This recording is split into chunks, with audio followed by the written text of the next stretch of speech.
чухме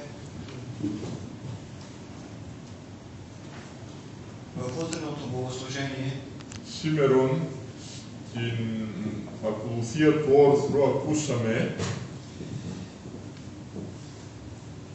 молитвено песнопение. Παρακλητική ψαλμοδία ακούσαμε σήμερα. Покаяние двери отваряте нам. Отвори ни дверите на покаянието. Η μετανία των θυρών ημών ήνιξον ημάς τα σπήλας της μετανοίας. Ето, вижте, брати и сестри, вече сме в предверието на Великия пост. Και τώρα, ευσεβείς μου χριστιανοί, είμαστε στα προπήλαια της Μεγάλης Νηστείας. Пред нас има 4 врати. Μπροστά μας υπάρχουν 4 πύλες.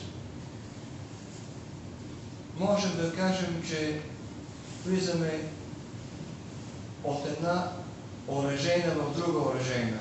Μπορούμε να πούμε ότι μπαίνουμε από το ένα οπλοστάσιο στο άλλο. Защото през всяка една врата Επειδή σε κάθε μία πύλη, σε κάθε μία πόρτα τέλος πάντων, до неделя Сирна, μέχρι την Κυριακή της Τυροφάγου, всъщност църквата στην πράξη η Εκκλησία μας ни облича в онези духовни оръжия, μας δίνει η Εκκλησία σε εκείνα τα πνευματικά όπλα с които με τα οποία πνευματικά ще ни си помогне θα βοηθηθούμε, θα μας βοηθήσει δηλαδή η Εκκλησία да преминем през времето на Великия пост. να περάσουμε στον χρόνο της Μεγάλης Νηστείας, να διανύσουμε αυτή τη Μεγάλη Νηστεία. Времето на голямата духовна битка за всички нас. Αυτός είναι ο χρόνος του μεγάλου πνευματικού αγώνα όλων μας. Защото Επειδή опит знаем, από την καθημερινή μας εμπειρία ξέρουμε ότι че както ние се въоръжаваме духовно, όπως εμείς οπλιζόμαστε πνευματικά, така и тъмните сили се въоръжават против нас. έτσι και οι σκοτεινές δυνάμεις και οι πονηρές δυνάμεις οπλίζονται εναντίον μας. Δηλαδή, όπως εμείς δινόμαστε τα όπλα που να μας βοηθήσουν να διανύσουμε αυτή την περίοδο, έτσι και οι σκοτεινές δυνάμεις και τα πονηρά πνεύματα οπλίζονται εναντίον μας για να μας νικήσουν. Ето, какво ни поднася църквата в тази първа неделя на подготовка? Τι μας φέρνει η Εκκλησία αυτή την πρώτη Κυριακή της προετοιμασίας? Чухме една притча Ακούσαμε μία παραβολή за Митрия и Фарисея. για τον τελώνη και τον Φαρισαίο. Всяко едно евангелско четиво от литургията Το κάθε ένα ευαγγελικό ανάγνωσμα από τη Θεία Λειτουργία започва така. αρχίζει με αυτόν τον τρόπο. И рече им Господ. Και είπε ο Κύριος. В случая рече им Господ тази притча. Και στην συγκεκριμένη περικοπή και είπε ο Κύριος την παραβολήν ταύτην. Само че ред по-напред в евангелския текст Όμως, μία σειρά πιο μπροστά στο ευαγγελικό ανάγνωσμα ни се показва към кого точно е адресирана тази притча. Защо Господ Исус Христос произнася тази притча? μας αποδεικνύεται για ποιον, σε ποιον απευθύνεται αυτή η παραβολή και για ποιον θέλει να πει ο Κύριος ημών Ιησούς Χριστός. Както ни посочва евангелиста, Όπως μας λέει ο Άγιος Ευαγγελιστής, Господ се обръща към онези, които бяха убедени в себе си, ο Θεός στρέφει το βλέμμα Του προς αυτούς που είναι πεπισμένοι στον εαυτό τους, че са праведни ότι είναι δίκαιοι и презираха другите. και περιφρονούν όλους τους υπόλοιπους, όλους τους άλλους. Ето точно към тези, които явно са били около Христос тогава и нещо са казали по повод себе си, че са над другите, Ακριβώς αυτό θέλει να πει ο Κύριος ημών Ιησούς Χριστός για αυτούς που ήταν γύρω Του και μάλλον θα είχαν πει ο κάθε ένας με τον τρόπο του, σκέφτοντας ανθρώπινα, ότι τέλος πάντων είναι κάτι περισσότερο από όλους τους υπολείπους μαθητάς του Κυρίου ημών Ιησού Χριστού. той произнася пречка за Митър и Фарисея. Ο Κύριος ημών Ιησούς Χριστός απαγγέλει αυτή την παραβολή για τον τελώνη και τον Φαρισαίο. Всъщност, тя е предупреждение към всички нас. Στην πράξη όμως, αυτή η παραβολή αφορά όλους εμάς και είναι μια προειδοποίηση για όλους εμάς. Защото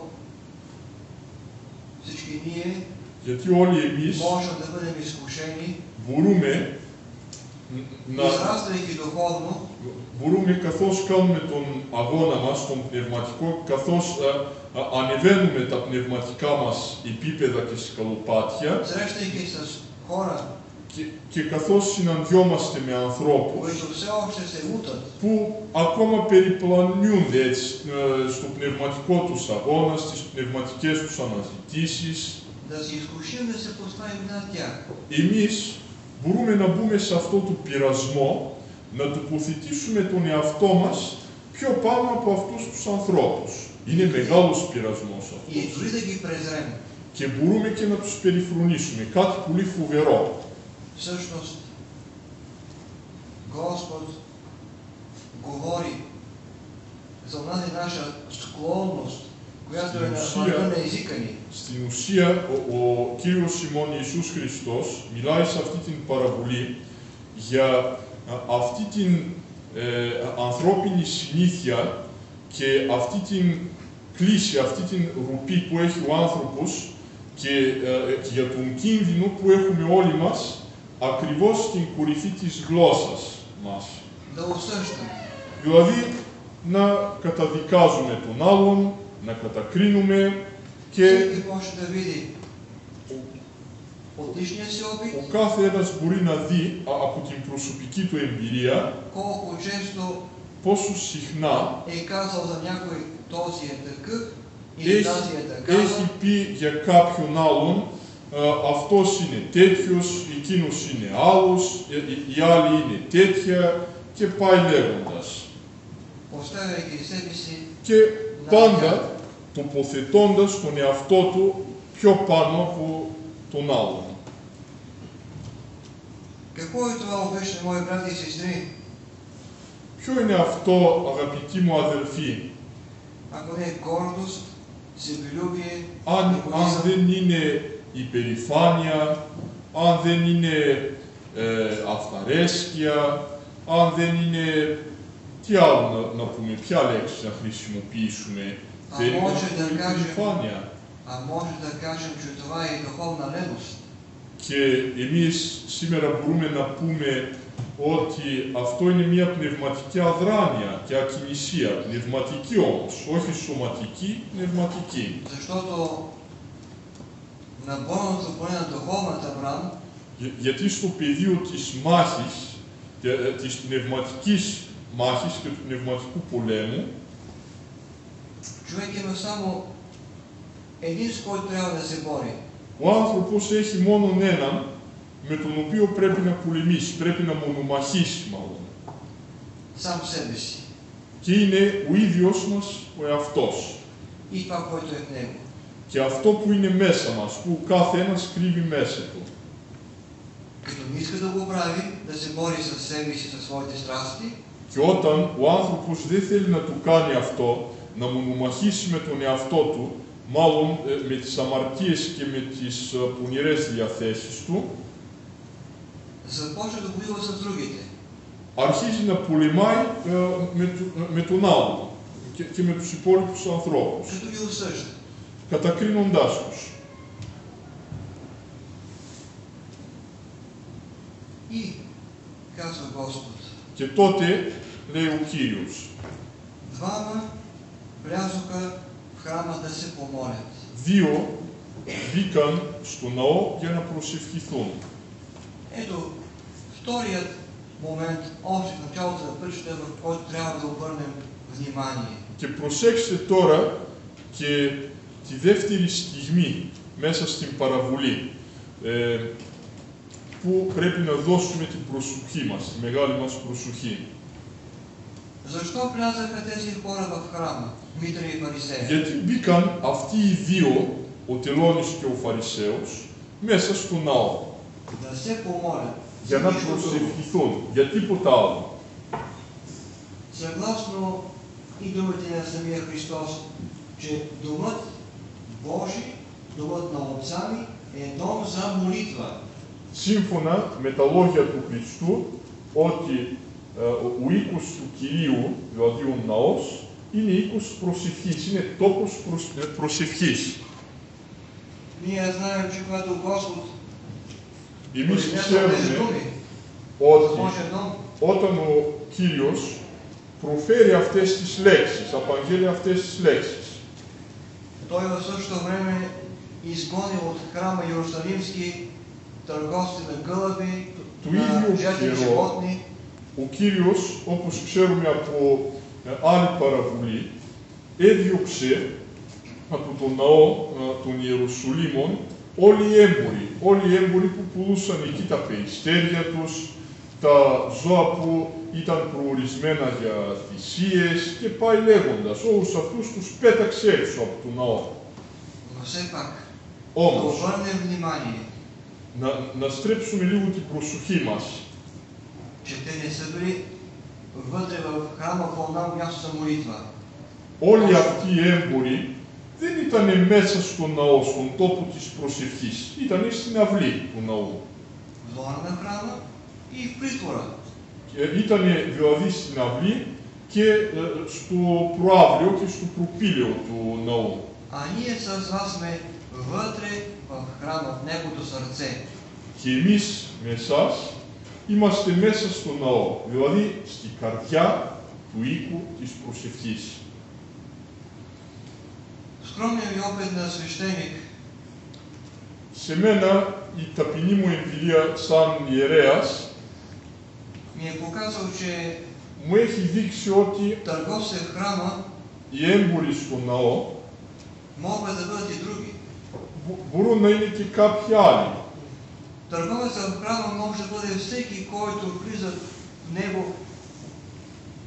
уж да се моли. Έμπορος στο ναό μπορεί να είναι ο κάθε ένας από εμάς που μπαίνει στην εκκλησία είτε στο ναό τάχα για να προσευχηθεί.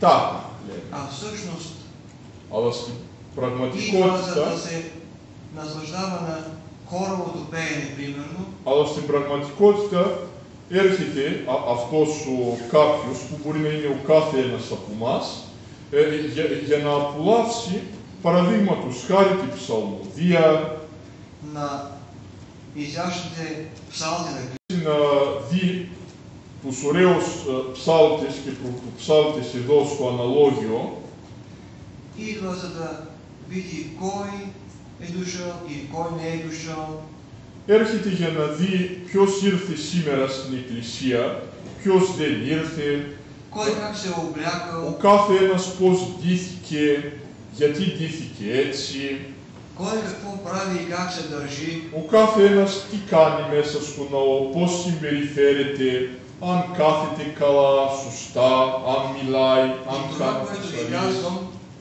Και όλα αυτά που σας λέω, ви го казвам не за друго, δεν σας το λέω για τίποτε άλλο, а защото е ежедневно поведение.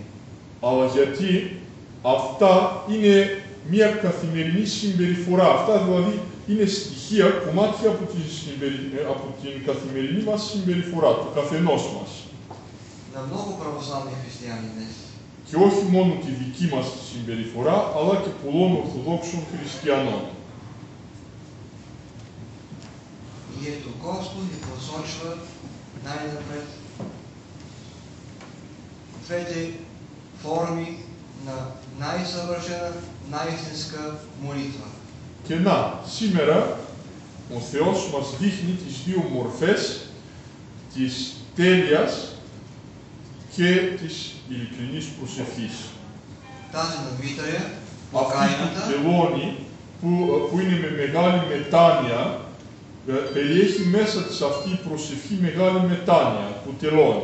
и тази на Фарисея, Και αυτή του Φαρισαίου, която е била благодарствена молитва, Πού макар и ναι, грешно ναι. поставена. που ναι μεν ήταν ευχαριστήρια προσευχή, αλλά από την άλλη ήταν γεμάτη με υπερηφάνεια. И виждаме ние Και βλέπουμε εμείς се е молил Митаря. πώς προσευχόταν ο τελώνης. Не смел глава да вдигне нагоре. Δεν τόλμησε, δηλαδή φοβόταν να σηκώσει το κεφάλι του προς τα επάνω. А само се молил, Боже, Και μόνο помилуй мене προσευχόταν, грешния. Θεέ μου, συγχώρεσέ με τον αμαρτωλό. Защото като се погледнал, Γιατί όταν έβλεπε τον εαυτό του, виждал колко малък е, έβλεπε πόσο μικρός είναι колко голяма е Божията милост проявена. και πόσο μεγάλη είναι η αγάπη του Θεού και το έλεος του Θεού που έχει δείξει προς Αυτόν. Ето я молитвата, с която ние трябва да живеем постоянно. Έτσι, ο Κύριος ημών Ιησούς Χριστός μας δίνει το παράδειγμα, ο καρδιογνώστης Κύριος ημών Ιησούς Χριστός, μας δίνει το παράδειγμα για την προσευχή που πρέπει να έχουμε και εμείς. И като се помолим така, Και όταν προσευχηθούμε έτσι με αυτόν τον τρόπο, идва другата молитва, благодарствената. έρχεται τότε, δηλαδή τότε έρχεται η άλλη προσευχή, που είναι η ευχαριστήρια προσευχή. Благодарим на Бога На за Неговата Евхаристийския милост към момент. нас, че ни търпи. Του Κυρίου ημών και του Θεού Πατρός για το απέραντο έλεος που έχει απέναντί μας, που έχει δείξει απέναντί μας και που μας υπομένει ακόμα και μας δίνει Че ни помага. και μας βοηθάει και μας δίνει ένα μεγάλο παράδειγμα ο Θεός για την υπομονή Του. Τέτοια υπομονή πρέπει να έχουμε και εμείς ο ένας για τον άλλον. И виждаме, обични мои брати и сестри, Και βλέπουμε, αγαπητοί μου ευσεβείς χριστιανοί, че нашия духовен живот ότι η πνευματική μας ζωή си го градим ние самите. το χτίζουμε εμείς οι ίδιοι. Много често ние сякаш чакаме Και πολύ συχνά някой друг όλοι εμείς σαν να περιμένουμε κάποιους άλλους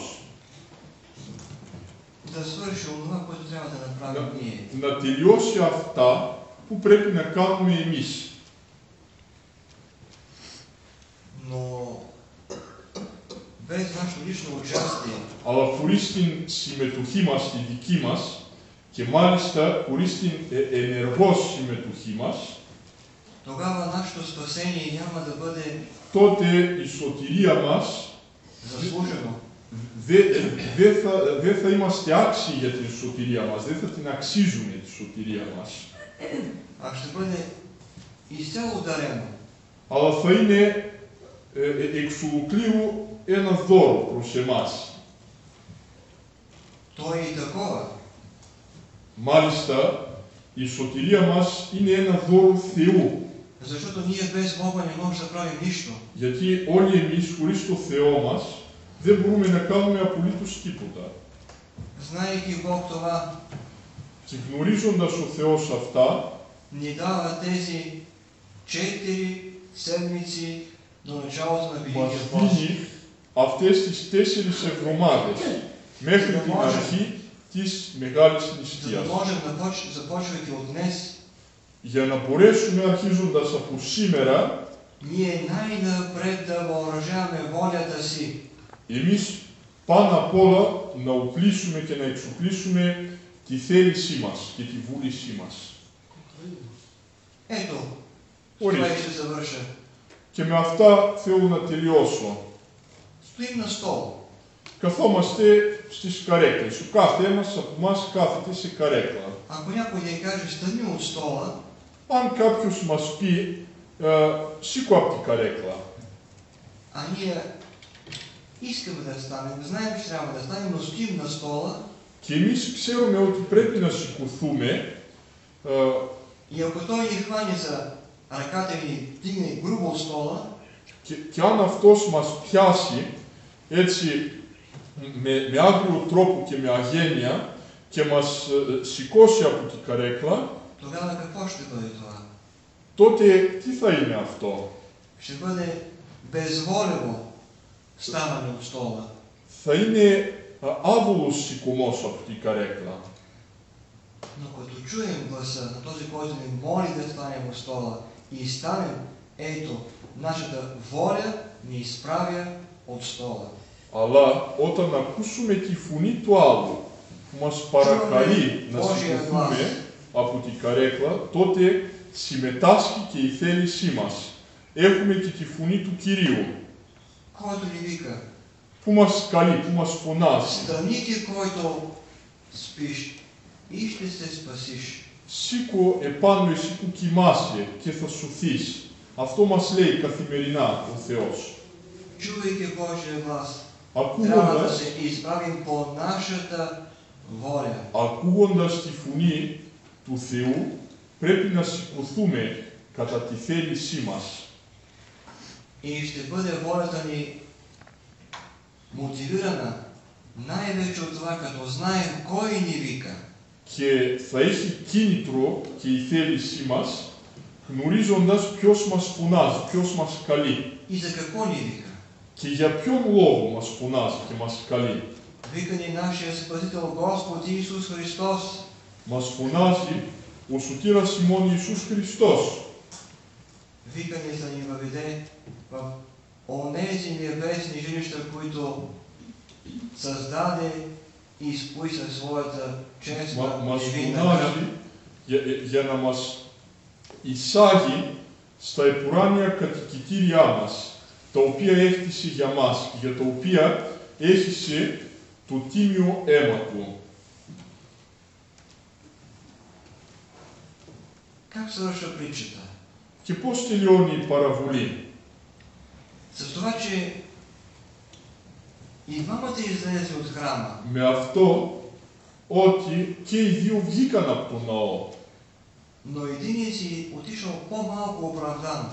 Αλλά ο ένας από τους δύο, στην περίπτωση ο Φαρισαίος, έφυγε από τον ναό λιγότερα δικαιολογημένος. Първо, Πρώτον, виждаме, че Господ не го е осъдил, не го Πρώτον, е отхвърлил, βλέπουμε не е отхвърлил неговата молитва, дори. βλέπουμε ότι ο Κύριος ούτε του καταδίκασε, ούτε του κατέκρινε, ούτε απέρριψε την προσευχή του, ούτε του πέταξε έξω από τον ναό. Тази молитва, която е казала, благодаря ти, Господи, че аз съм такъв, че аз направих това. Αυτή την προσευχή που είπε, ευχαριστώ Θεέ μου, ευχαριστώ Κύριέ μου, που εγώ είμαι αυτός, εκείνος και πάει λέγοντας, που κάνω αυτό, κάνω το άλλο, δεν είμαι σαν τους αμαρτωλούς και πάει λέγοντας. Именно. И това, че аз не съм като другите. Και αυτό που εγώ δεν είμαι σαν τους άλλους. Γιατί ο κάθε ένας από εμάς, ο Θεός μας έχει δημιουργήσει διαφορετικούς. Но все пак, фарисеят влязъл в храма и Ποιο? се обърнал към Бога. Κι όμως ο Φαρισαίος μπήκε στο ναό και έστριψε το βλέμμα του προς το Θεό. И това, обичаме, брати и сестри, е примера, който Господ ни дава за отношението към всеки един човек. Και αυτό είναι το παράδειγμα που μας δίνει ο Κύριος ημών Ιησούς Χριστός για το κάθε ένα άνθρωπο. Защото ние малко или много сме напреднали, хайде ще кажа така, в нашия духовен живот. Γιατί όλοι εμείς που εκκλησιαζόμαστε τακτικά, θέλω να πω ότι είμαστε λίγο τουλάχιστον πιο μπροστά έτσι, στην πνευματική μας ζωή και στην πνευματική μας ανάπτυξη. Особено днес има много хора, които се лутат, които не знаят, които търсят. Σήμερα που υπάρχουν πάρα πολλοί άνθρωποι που περιπλανούνται, που είναι σαν ένα καλάμι στον αέρα και δεν ξέρουν τι ψάχνουν. И Господ ги води към храма да намерят това, което търсят именно в Него, в православния храм, православната църква. Με κάποια αόρατα νήματα τους οδηγεί όλους προς τον ναό για να βρουν αυτό που αναζητούν, για το οποίο διψούν οι ψυχές τους. Και όταν λέμε ο Θεός τους οδηγεί στον ναό, τους οδηγεί στην Ορθόδοξη Εκκλησία. И това, което ще срещат най-напред вътре в храма, сме ние с вас. Και αυτό, όλοι αυτοί που περιπλανούνται ακόμα έξω και δεν έχουν ξεκαθαρίσει ακόμα τη θέση και τη στάση τους απέναντι στα πνευματικά, μόλις που θα μπουν στο ναό, θα συναντήσουν εμάς. Όλοι που είμαστε τακτικοί εδώ. И ако ние ги посрещам като убедени в себе си, че сме правилни, και αν όλοι εμείς τους συναντήσουμε και τους δεχτούμε εδώ, στο ναό, και πεπισμένοι ότι είμαστε δίκαιοι, και αυτοί είναι άδικοι και περιφρονημένοι, πιστέψτε με, τότε εμείς θα είμαστε χειρότεροι από το Φαρισαίο και θα είμαστε για πνευματική απώλεια και για πνευματική ζημία.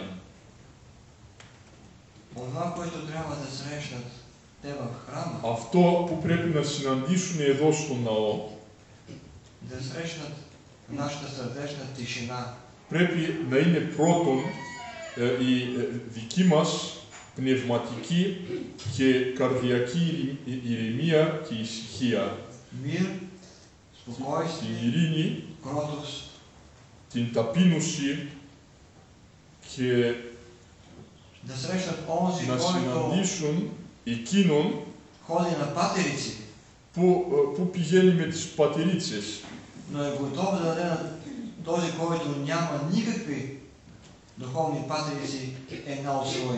Αλλά είναι έτοιμος να δώσει στον άλλον που δεν έχει ούτε μία πνευματική πατερίτσα έτσι για να στηριχθεί ο άλλος.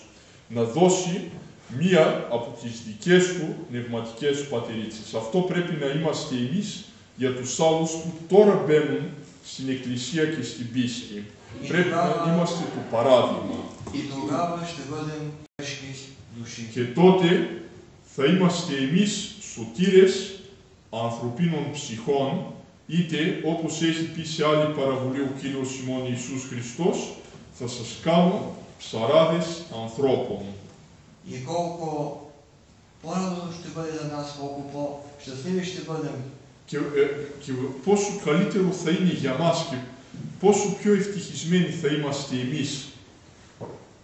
Така да посрещнем като спасители. Έτσι, σαν σωτήρες, να δεχτούμε εδώ.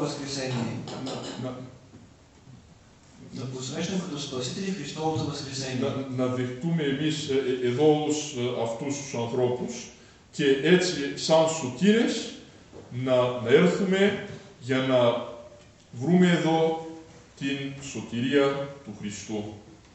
Αμήν.